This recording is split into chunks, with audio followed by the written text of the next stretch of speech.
Welcome to Kino Society with Owen Shapiro. Welcome to Kino Society. In today's episode, we have Ian Seabrook, an underwater director of photography in the motion picture and television industry, amassing worldwide credits on such productions as Batman vs. Superman, Deadpool 2, and Jungle Cruise. Seabrook has also contributed his underwater skills to high-profile documentary films, television, commercial, music videos, and Imax productions, and was awarded double gold medals for cinematography at the 2019 Telly Awards. Welcome to Kino Society. Thanks very much for having me. So, do you mind telling us a little bit about your background and what attracted you to working in film? Well, I always watched a lot of films when I was younger.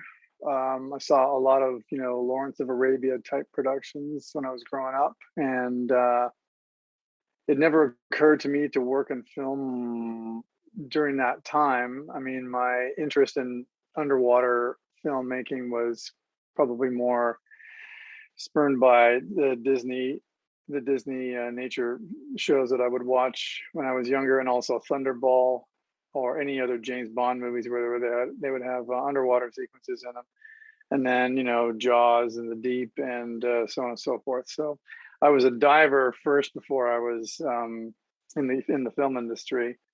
And I was a stills photographer before I got into the film industry and before I was a diver. So I kind of came in with photographic and diving backgrounds before I started to work in film. And I did it as a more of a journeyman's process. So I started as a unpaid intern and then worked as a clapper loader, focus puller operator. When I was focus pulling, I was shooting underwater at that point. So yeah, I've done all the jobs in the camera department, so which I feel is a necessary part of the structure of the job. That way you understand all the steps involved and you're not confused or slack-jawed when problems arise. What was your very first job in film and how did you get it? In film in general, I think the first thing I might have worked on was the American remake of La Femme Nikita, which was called Point of No Return. It had Bridget Fonda in it. It was directed by John Badham. I was an unpaid intern on that film. It was shot down in Los Angeles and all nights. And yeah, it was a struggle to pay rent, but because you're not making any money, but you're working with people and you're getting experience. So the point of that was the only way you could get in. The union at the time was very difficult to get in, and most of the film work in California was done through union productions. So there was some non-union work happening, but not that much. So the competition to get into the union was quite stiff, and so you had to be almost, it was very competitive. How about your first job in your current position as an underwater filmmaker? First thing I shot underwater was probably a commercial for Bud Light in 1998. And the first film I shot underwater was a Hellraiser sequel. I think it was Hellraiser 4 or 5, I'm not sure. And that was a car going in the water and the cast trapped in the car, and I had to deal with one of the talent not being very comfortable in the water. And we had to shoot around that. So we had to pretend she was in the car when she really wasn't, and make her work a lot more shallow than the car actually was, because she was not interested in going any deeper. So that was, if I watch the film now, I can see, a bunch of faults with it, but it was the first thing I had shot. So I'm not super hard on myself. So since she wasn't in the car, did you use mannequins or just shoot it in a way so that the viewers wouldn't notice? We basically pulled the door off and bolted the door to a platform that was more shallow. And then we had her sit down as if she was still sitting in the car, and then used tighter lenses to hide the fact that there was no car there. So that's how we did it. Yeah. But if we didn't do that, we wouldn't have made the day. We wouldn't have made the sequence. It would have been incomplete. Definitely sounds like a tricky make when the actress wasn't willing to do that. Correct. Yeah, that's one of the more. It's one of the first things I ask when we're doing any of this kind of work is who is the talent going into water, and then you do your research to find out whether or not they have any experience in the water or not. Because if they're uncomfortable or will not do any of the work required, then it's going to be either a stunt double, a body double, or you're going to have to rewrite the sequence. Well, what skills are needed for your job, and what specifically do you love about it? Well, the diving is an obvious one, but that at this point you have to just forget your diving skills. You have to be good with your buoyancy. You can't be struggling with your equipment, so that when you're holding the camera and you're composing the shot, the only thing that is going through your mind is what's in the four corners of the frame. And at the same time, even when we were shooting with film, and I just finished shooting film on the M. Night Shyamalan picture Old, when you look through the viewfinder of the camera, it's a reflex viewfinder. Not like the monitor on the Alexa or the Red. You're looking at a monitor. So most people don't have to only hold one eye open when they operate, but they can look with both eyes. But when we're shooting with film camera, you use the eyepiece. So one of your eyes is looking through the viewfinder and the other eye is normally closed. But when I shot with film cameras, I would always operate with both eyes open anyway, just so I could see what else was going on in the frame, outside of the frame. If lighting was weird, or if we were outside in the ocean, if just whatever the situations were, so that you can see what's coming at you. So I think you need a fair degree of fitness in order to be able to swim with the camera. You need, and I have a medical done every year as a result, just because of the licenses that I hold. And so then you have to train for that medical. So you need to also, what's a normal shooting practice is, you typically don't get out of the water. You don't get out for lunch breaks. You just stay in until the sequence is shot. Sometimes that's been the way it's been for as long as I can remember. As soon as they put you in the water, as soon as you get in, you pretty much don't get out. So stamina, fitness, ability to swim with the camera, knowing your buoyancy, and also being able to swim against current, and knowing what the environmental conditions of the water are, and being able to adapt and change to those. So it seems that a lot of people figure it's a lot of fun just to jump in the water and with the camera, and that's all that's involved. But it's a lot more involved than that. And I was working on a picture with Don Burgess, who shot Forrest Gump, and someone on the set was saying, "Oh, that's a lot of fun. That looks like a lot of fun. Just jump in and swim around." And he turned to them and said, "Actually, it's a lot more involved than that. The job is one of the more difficult jobs on set. You have to compose, you have to light, you have to be a grip, you have to look after your own safety and the safety of others in the water. You have to constantly adjust for changing situations, current, whatever." So I didn't have to say anything. He did all of it for me. And, it's good that other people can recognize that. I mean, people who know, they'll get it, right? And he photographed, although he wasn't in the water, but he photographed probably the most realistic plane crash sequence in water, which was in Castaway.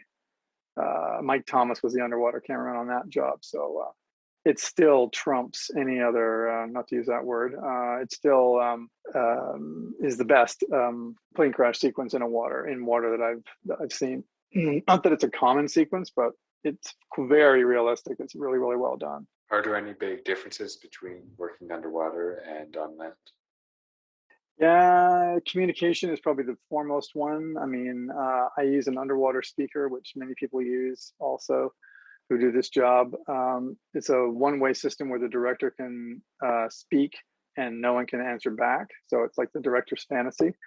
But essentially, I have a topside feed to a monitor on the surface, so the director can see what I'm shooting or what I'm framing, and then that I'm connected to that. So they're getting my video feed directly from the camera. So they're able to communicate by watching the monitor. If they want the actor to do a certain something or a direction of some sort or an action, then they can speak into the speaker, and everyone in the water can hear. And I will usually communicate back, either nodding the camera or shaking the camera, yes or no. Oftentimes, when the cast come down to get into position, I will aim the camera at them so that everyone can see what, if they've got problems with their wardrobe or they're tangled up in the set or whatever. Sometimes as soon as they go down, there's an expectation that we're going to roll immediately. And sometimes there's a, 30-second delay and there's like, oh, what's going on? And then, they look on the monitor and they can see what's happening. So that's why I do that. So if how did underwater filmmaking work long ago, like say in the 50s, or before you could communicate using monitors and before everything was much more convenient? Yeah, well, I guess it was a lot of it was hand signals and chalkboards, and even like cave divers are still using slates that they can write on with an acetate board and a pencil. If you use chalk underwater, it's obviously going to break apart. But I think they were using slates, or they were writing on slates with pencils and so on and so forth. I don't think there was any. It was obviously a lot slower because 20,000 Leagues Under the Sea. With Kirk Douglas and James Mason. There's some underwater work on that, which I think was a separate unit. Sometimes they would just send these guys off to shoot stuff without any direction, or they would just, they would shoot it and then come back. And if they didn't like it, the director didn't like it, they would go back and reshoot it again. So it's obviously a lot more technically advanced now that the director can be there and dictate exactly what they want. And instead of, we still do tandem units, or we do units whereby, it's a completely self-contained underwater unit and we're all by ourselves and there's a very, very minimal crew and there's no director there. So you're directing it yourself. They give you a rough mean average of what they want, and then you hopefully capture what they want. So yeah, for sure it would have been a lot of a longer process in the 1950s and 60s. How do you choose your projects? Yeah, some of them, it's a combination of them coming to me. People reach out, productions reach out, or I will get word of mouth that this particular project has some underwater work, and then I will go and try to get a hold of the line producer or the cinematographer to see if they have anyone in mind already, and if they don't, if they would like to collaborate. But a lot of it is either word of mouth, or a lot of it is I'm getting contacted either through my agent or just by the productions themselves. In the case of Jungle Cruise, they reached out to me independently. And I had just been finishing work on It Chapter 2. And was just finishing that up, and they reached out by email. So and then not even a month later, I was in Atlanta having some meetings with them. But every job is different, right? So are there any other filmmakers that you admire or follow? Oh yes, very much admire and would love to collaborate actually with Terrence Malick one day. I don't know if that's ever going to happen, but certainly Chris Nolan is up there on that list. But Malick for me has been a long time admiration of his work. A few of my friends have worked with him, and I don't know what he's got in the mix these days, but he sometimes works very infrequently, and then he'll slam the theater with 3 productions in a couple of year period. So there's a lot. I've done some work with Francis Lawrence, who hadn't met until I worked with him on C, the Apple project, and he's the way that he works and the trust that he places in me is a very enjoyable experience. And therefore, it's you're given quite a lot of autonomy to create your own um, work within what he wants to see. So that's also why I like working with people like Zack Snyder and Miguel Sapochnik, who did the Game of Thrones, some of the Game of Thrones episodes. Similar edict. They leave you alone to create instead of the reverse of that would be you're being bantered at the entire time, which is never enjoyable for anybody. So. Which of your credits or projects have made you the most proud?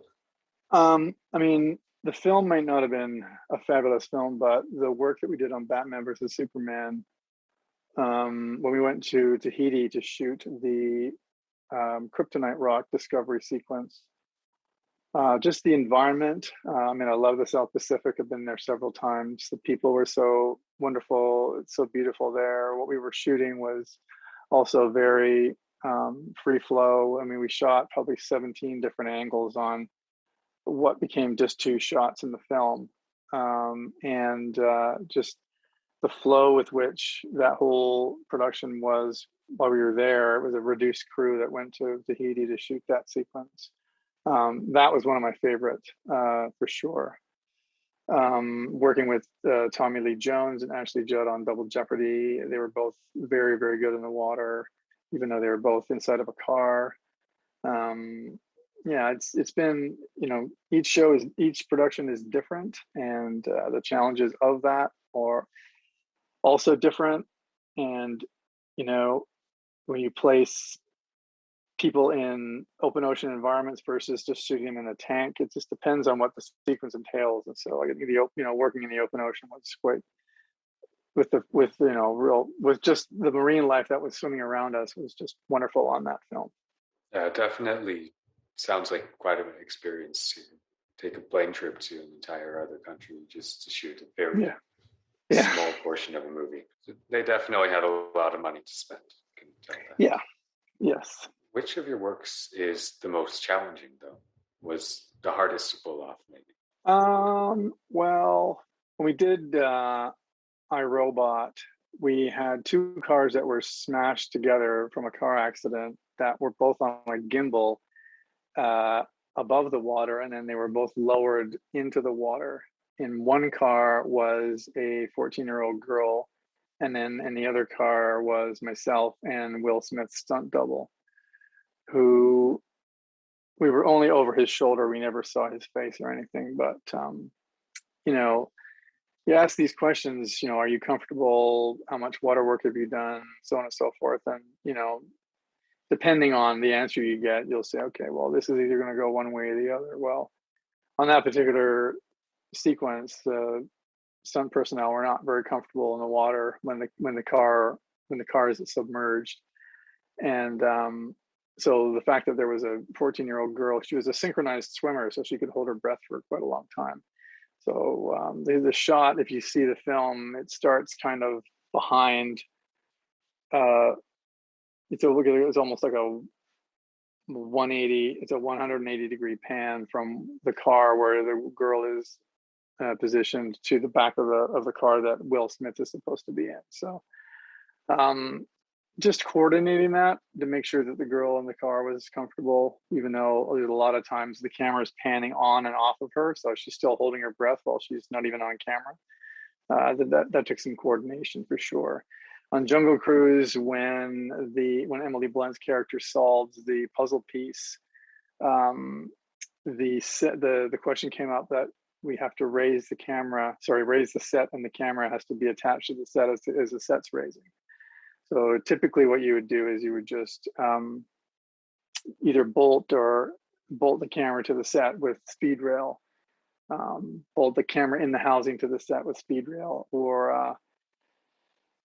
or some other method. But it became apparent when we discovered where the camera had to be that that's not possible. So I suggested just threw it out there that I should hand hold the camera. We'll do a test and let's see if we can do it that way. So we did a test and it was successful. So as a result, we did it, 8 more times for real.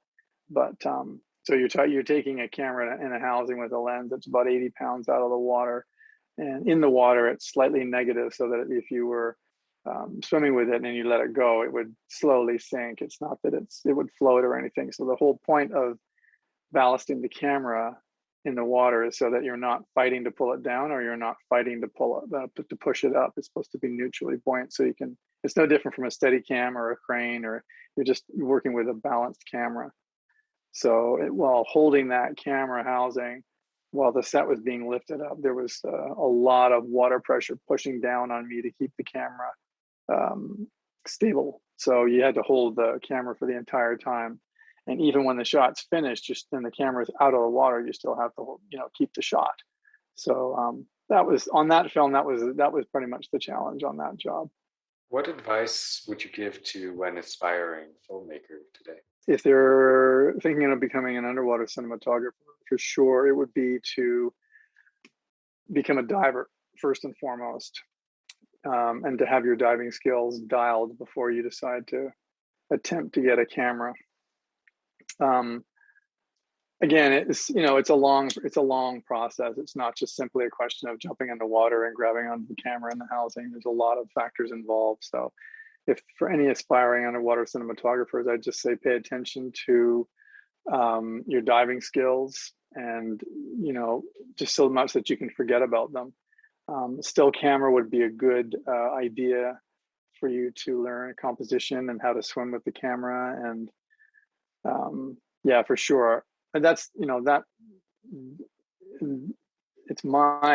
that's been my journey. I'm not saying that's the journey for everyone, but that's, to me, I understand the process.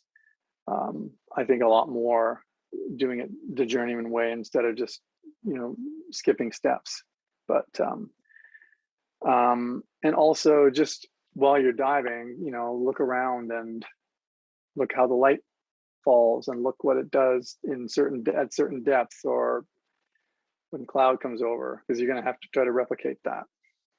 So it's just looking out in nature, and I mean, for me, I was just obsessed with it at a very early age, and I'm still obsessed with it. So it helps to be, obsessed with whatever your interest or your passion is. Do you have any current projects that you're working on? I just finished a job for Netflix called Slumberland, which has got Jason Momoa in it. That should be on Netflix probably in March of next year. There will be the Thai Cave Rescue, which is the follow-up for the directors of who won the Oscar for Free Solo, Elizabeth Chai Vasarhelyi and Jimmy Chin. And that is the story of the soccer team that was trapped in the cave in Thailand. That is, I believe they have that in Telluride and Toronto film festivals. I would only assume that it's going to be a Christmas release, but maybe it's pushed until next year. I'm not sure. There's a new film with Tom Hanks called Finch, which I think Apple is going to release maybe in October or so. I shot second unit on that. I don't just shoot underwater work. I also do second unit photography as well. And there's a new season of Sea on Apple, and I did a little bit of underwater work for them as well. So yeah, there's a few things coming out. Finally, where can my listeners find and connect?